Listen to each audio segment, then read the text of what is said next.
ಎಲ್ರಿಗೂ ನಮಸ್ಕಾರ. ಈ ಭಾಷಾಮಣಿ ಭವಿಷ್ಯವಾಣಿ ಕೇಂದ್ರಕ್ಕೆ ನಿಮಗೆಲ್ಲರಿಗೂ ಆಧಾರದ ಸ್ವಾಗತ. ಎಲ್ರಿಗೂ ಹೊಸ ವರ್ಷದ ಶುಭಾಶಯಗಳು. ಸಾಧಾರಣವಾಗಿ ದೊಡ್ಡವರೆಲ್ಲ ಹೇಳ್ತಾರೆ, ಹಳೆಯದನ್ನೆಲ್ಲ ಜ್ಞಾಪಿಸ್ಕೊಂಡು ಅದನ್ನೇ ಮರುಕಳಿಸ್ಕೊಂಡು ಯೋಚನೆ ಮಾಡ್ಕೋಬಾರ್ದು, ಮುಂದಿನ ಹೆಜ್ಜೆಗಳನ್ನು ಯೋಚನೆ ಮಾಡ್ತಾ ಮುಂದೆ ಹೋಗಬೇಕು ಅಂತ. ಆದರೆ ಎಲ್ಲರೂ ಜ್ಞಾಪಿಸ್ಕೊಂಡ್ರೇ ಕಣ್ರಿ ಈ ಭವಿಷ್ಯವಾಣಿ ತರಹದ ಸಂಸ್ಥೆಗಳಿಗೆ ಕೆಲಸ ಸಿಕ್ಕೋದು. ಎಲ್ಲರೂ ಹಳೆಯದನ್ನು ಜ್ಞಾಪಿಸ್ಕೊಳ್ದೆ ಹೋದರೆ ಹೊಸದು ಏನಾಗತ್ತೆ ಅಂತ ಕೇಳೋಕ್ಕೆ ಯಾಕಪ್ಪ ಬರ್ತಾರೆ? ಅವಾಗ ನಮ್ಮಂಥವ್ರ ಜೀವನ ಏನಪ್ಪ? ಅದಕ್ಕೆ ಗೊತ್ತಾ, ಎಲ್ಲರೂ ಹಳೆಯದನ್ನು ತುಂಬ ಜ್ಞಾಪಿಸ್ಕೊತಾ ಇರಬೇಕು, ಹೊಸದು ಹೇಗಾಗತ್ತೆ ಅಂತ ಕೇಳೋದಕ್ಕೆ ಬರ್ತಾ ಇರಬೇಕು. ಆಮೇಲೆ ಗೊತ್ತೇ ಇದೆಯಲ್ಲ, ದಕ್ಷಿಣೆ ಕೊಡ್ತಾನೇ ಇರಬೇಕು.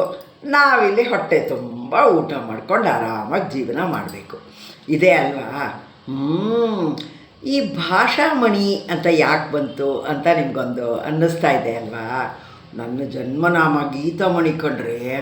ಆದರೆ ಜನ ನಾವು ಮಾತಾಡೋ ರೀತಿ, ನಾನು ಉಪಯೋಗಿಸೋವಂಥ ಪದಗಳು, ಅದೇನ್ರಿ ಪಟ್ ಅಂತ ಈ ಥರ ಪದಗಳೆಲ್ಲ ನಿಮ್ಗೆ ಹೊಳೆಯುತ್ತೆ. ಈ ಥರ ಎಲ್ಲ ಮಾತಾಡ್ತಾ ನನಗೆ ಭಾಷಾಮಣಿ ಅನ್ನೋ ಅಂಥ ಒಂದು ಹೆಸರನ್ನು, ಹೊಸ ನಾಮಕರಣ ನೋಡಿ, ದುಡ್ಡು ಕಾಸು ಖರ್ಚಿಲ್ಲದೆ ನಾಮಕರಣ ಮಾಡಿಬಿಟ್ರು. ಈಗ ಗೀತಾಮಣಿ ಅಂದರೆ ಯಾರಿಗೂ ಗೊತ್ತೇ ಆಗಲ್ಲ.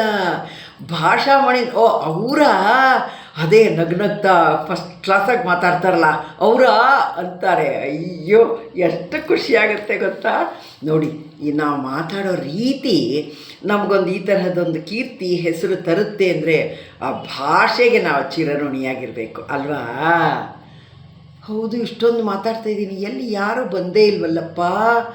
ಏನು ಈ ಸಲ 26ನೇ ಇಸ್ವಿ ನನಗೆ ಹೇಗೋ ಗೊತ್ತಿಲ್ವಲ್ಲ, ನನ್ನ ಭವಿಷ್ಯನೇ ನನಗೆ ಗೊತ್ತಾಗ್ತಾ ಇಲ್ವಲ್ಲಪ್ಪ. ಓ ಬಂದರು ಯಾರೋ ಬಂದರು. ನಮಸ್ಕಾರ, ಬನ್ನಿ ಕೂತ್ಕೊಳ್ಳಿ.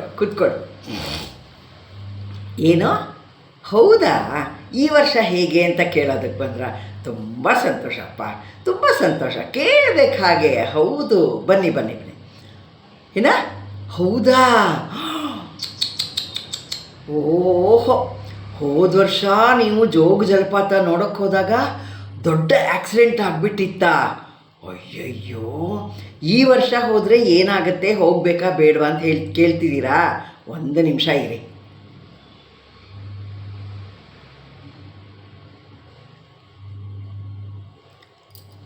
ನೋಡಿ, ಈ ವರ್ಷ ನೀವು ಯಾವುದೇ ರೀತಿಯ ಸಂಶಯನೋ ಮನಸ್ಸಲ್ಲಿ ಇಟ್ಕೊಳ್ಳೋದೇ ಬೇಕಾಗಿಲ್ಲ, ಪ್ರಶ್ನೆಗಳೇ ಬೇಡ. ಸೀದಾ ಜೋಗಕ್ಕೆ ಹೋಗಿ ಅಚ್ಚುಕಟ್ಟಾಗಿ ರಾಜ ರಾಣಿ ರೋರ್ ರಾಕೆಟ್, ಅಯ್ಯಪ್ಪ ನಿಜವಾಗ್ಲೂ ಜೋಗ ಫಾಲ್ಸನ್ನು ನೋಡ್ಕೊಂಡು ಆನಂದವಾಗಿ ಬರ್ಬೋದು. ಈ ವರ್ಷ ಖಂಡಿತ ಆಕ್ಸಿಡೆಂಟ್ ಆಗಲ್ಲ ಅಂತ ಈ 26ನೇ ಇಸ್ವಿಯ ನಿಮ್ಮ ಭವಿಷ್ಯವಾಣಿ ಹೇಳ್ತಾ ಇದೆ. ಧೈರ್ಯವಾಗಿ ಹೋಗ್ಬೋದು. ಸಂತೋಷ ಆಯಿತು ಅಂದ್ರ? ಸರಿ, ದಕ್ಷಿಣ ಇಟ್ರಿ ಅಲ್ವಾ? ತುಂಬ ಧನ್ಯವಾದಗಳು. ಹೋಗ್ಬಿಟ್ಟು ಬನ್ನಿ. ಯಪ್ಪ, ಸದ್ಯ ಒಬ್ಬರು ಬಂದ್ರಪ್ಪ. ಇನ್ನು ಯಾರು ಬರ್ತಾರೋ ಯಾರು ಬರಲ್ವೋ, ಆದರೆ ಎಲ್ರಿಗೂ ಈ ವರ್ಷ ಹೇಗೋ ಏನೋ ಅನ್ನೋಂಥ ಆಸಕ್ತಿ ಖಂಡಿತವಾಗ್ಲೂ ಇದ್ದೇ ಇರುತ್ತೆ. ಅದಕ್ಕೆ ಕೆಲವರು ಕೇಳ್ತಾರೆ, ನಿಮಗೆ ಹೇಗ್ರಿ ಗೊತ್ತಾಗುತ್ತೆ ಮುಂದಿಂದು ಅಂತ ಕೇಳ್ತಾರೆ. ಅದು ಹೇಗೆ ಗೊತ್ತಾ? ಈ ಮಣಿ ಇದೆಯಲ್ಲ, ಇದರ ಪ್ರಭಾವ ಅದು. ಇದನ್ನು ಭಕ್ತಿ ಶ್ರದ್ಧೆಯಿಂದ ನಾವು ಪೂಜೆ ಮಾಡ್ತಾ ಬಂದರೆ ಖಂಡಿತ ನಮ್ಮಗಳಿಗೆ ಮುಂದೆ ಏನಾಗಬಹುದು ಅನ್ನೋ ಸೂಚನೆಯನ್ನು ಕೊಡುತ್ತೆ ಅದು, ಖಂಡಿತವಾಗ್ಲೂ. ಇನ್ಯಾರೋ ಬಂದರು. ಬನ್ನಿ. ನಮಸ್ಕಾರ. ಕೂತ್ಕೊಳ್ಳಿ. ಏನ? ಹೌದಾ, ಆಗೇ ಇಲ್ವಾ? ಯಾಕೋ ಏನೋ ಕಾಶಿ ವಿಶ್ವೇಶ್ವರನ ದಯ ಬಂದಿಲ್ಲ ಅಂತೀರಾ? ಒಂದು ನಿಮಿಷ ಇರಿ. ಈ ವರ್ಷ ನಿಮ್ಮ ಭವಿಷ್ಯ ಹೇಗೆ ಅನ್ನೋದನ್ನು ಹೇಳಿಬಿಡ್ತೀನಿ, ಒಂದು ನಿಮಿಷ ಇರಿ. ನೋಡಿಮ್ಮ, ಕಾಶಿ ವಿಶ್ವೇಶ್ವರನಿಗೆ ತನ್ನದೇ ಆದ ಒಂದು ರೀತಿ ನೀತಿಗಳಿರುತ್ತೆ, ಇಂಥವರೆಲ್ಲ ಬರಲಿ ಬಿಡಲಿ ಅನ್ನೋ ಥರದ್ದು. ಆದರೆ ಅದು ನಮಗೆ ಗೊತ್ತಾಗಲ್ಲ ಯಾಕೆ ಅವನು ಹಾಗೆ ಅನ್ಕೋತಾನೆ ಅಂತ. ಆದರೆ ಎಷ್ಟೋ ಸಲ ಅದು ಹಾಗೆ ಆಗ್ತಾ ಇರುತ್ತೆ. ಇಷ್ಟು ವರ್ಷ ನೀವು ಹೋಗಿಲ್ಲ ಅಂದರೆ ಅವನಿಗೆ ನಿಮ್ಮನ್ನು ಕರೆಸ್ಕೊಳ್ಬೇಕು ಅಂತ ಅನಿಸಿಲ್ಲ. ಆದರೆ ಏನು ಗೊತ್ತಾ, 26ನೇ ಇಸ್ವಿಯ ವಿಶೇಷತೆ ಏನು ಗೊತ್ತಾ? ನೀವು ಕಾಶಿ ವಿಶ್ವೇಶ್ವರನ್ನ ಕಾಶಿಯಲ್ಲಿ ನೋಡೋಕ್ಕಾಗುತ್ತೋ ಇಲ್ವೋ ಅದು ಅಷ್ಟು ಯಾಕೋ ನಿಖರವಾಗಿ ಗೊತ್ತಾಗ್ತಾ ಇಲ್ಲ. ಆದರೆ ಕಾಶಿ ವಿಶ್ವೇಶ್ವರನ ದರ್ಶನ ನಿಮಗೆ ಬೇರೆಡೆ ಆಗುವಂಥ ಯೋಗವನ್ನು ಈ ಸಲ ಕಾಶಿ ವಿಶ್ವೇಶ್ವರ ನಿಮಗೆ ಒದಗಿಸ್ತಾ ಇದ್ದಾನೆ ಅನ್ನೋದು ನಿಖರವಾಗಿ ಗೊತ್ತಾಗ್ತಾ ಇದೆ. ಹಾಗಾಗಿ ನೀವು ನಿರಾಳವಾಗಿ ಮನೆಗೆ ಹೋಗ್ಬೋದಮ್ಮ. ಕಾಶಿ ವಿಶ್ವೇಶ್ವರನ ದಯೆ ನಿಮಗೆ ಖಂಡಿತ 26ನೇ ಇಸ್ವಿನಲ್ಲಿ ಆಗತ್ತೆ. ಕಾಶಿಯಲ್ಲಿ ಅಲ್ಲದೆ ಇದ್ದರೂ ಎಲ್ಲೋ ಒಂದು ಕಡೆ ಕಾಶಿ ವಿಶ್ವೇಶ್ವರನ ದರ್ಶನ ನಿಮಗೆ ಆಗತ್ತೆ ಅಂತ ಭವಿಷ್ಯ ಹೇಳ್ತಾ ಇದೆ. ಸಂತೋಷ ಆಯಿತಾ? ಅಯ್ಯೋ, ನನಗೂ ತುಂಬ ಸಂತೋಷ ಆಯ್ತಿದೆ. ಇಟ್ರಿ ಅಲ್ವಾ ದಕ್ಷಿಣೆ? ಓಕೆ, ಧನ್ಯವಾದಗಳು. ಹೋಗ್ಬಿಟ್ಟು ಬನ್ನಿ. ಯಪ್ಪ, ಯಾಕೆ ಪಾಪ ಇವರು ಕಾಶಿಗೆ ಹೋಗೋಕ್ಕಾಗ್ತಾ ಇಲ್ವೋ ಅದೇ ಗೊತ್ತಾಗ್ತಾ ಇಲ್ಲ. ಆದರೆ ಪಾಪ ದರ್ಶನ ಆಗಲ್ಲ ಅಂದರೆ ತುಂಬ ಬೇಜಾರಾಗುತ್ತಲ್ವ. ಭವಿಷ್ಯವಾಣಿನಲ್ಲಿ ಅದು ಒಂದು ಮುಖ್ಯ. ಅವ್ರಿಗೆ ತುಂಬ ಬೇಜಾರಾಗೋ ತರಹ ಹೇಳಬಾರ್ದು ಏನನ್ನು. ಸ್ವಲ್ಪನಾದರೂ ಅವ್ರಿಗೆ ಖುಷಿ ಆಗಬೇಕು ಅಲ್ವಾ? ಅದೇ ಟ್ಯಾಕ್ಟಿಕ್ಸು. ಅದನ್ನು ನಾವು ಅನುಸರಿಸ್ಬೇಕು. ಇನ್ನೊಬ್ಬರು ಬಂದರು. ನಮಸ್ಕಾರ. ಬನ್ನಿ. ಏನೋ ಹೌದಾ? ಅಯ್ಯೋ ಬಿಡಿ, ಹೌದಾ? ಅಯ್ಯೋ, ನೀವೆಲ್ಲ ಪುಣ್ಯವಂತರು ಕಣ್ರಿ. ಹೌದಾ? ಓ ಈ ಸಲ ಬಹುಮಾನ ಬರುತ್ತಾ ಇಲ್ವಾ ಅನ್ನೋದು ನಿಮಗೆ ಗೊತ್ತಾಗಬೇಕು. ಎಲ್ಲಿ? ಶಾರದಾ ಕಲಾವೇದಿಕೆ ಅಂತ ಫೇಸ್ಬುಕ್ ಗುಂಪಿದೆ.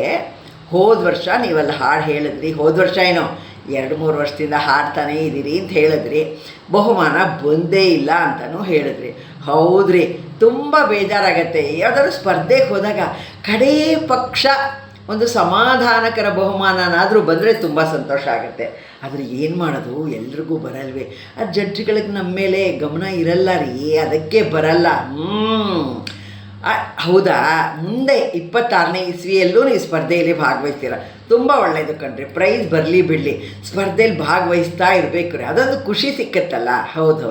ಇರಿ, 1 ನಿಮಿಷ ಇರಿ.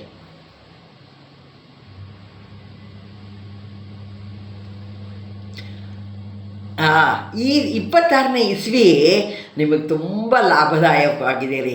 ಹೌದು, ಶಾರದಾ ಕಲಾವೇದಿಕೆಯಲ್ಲಿ ಪ್ರೈಸ್ ಬಂದರೆ ನಿಮಗೆ ತುಂಬ ಸಂತೋಷ ಅಂತಿರಲ್ಲ. ಹೌದು, ಬರುತ್ತೆ.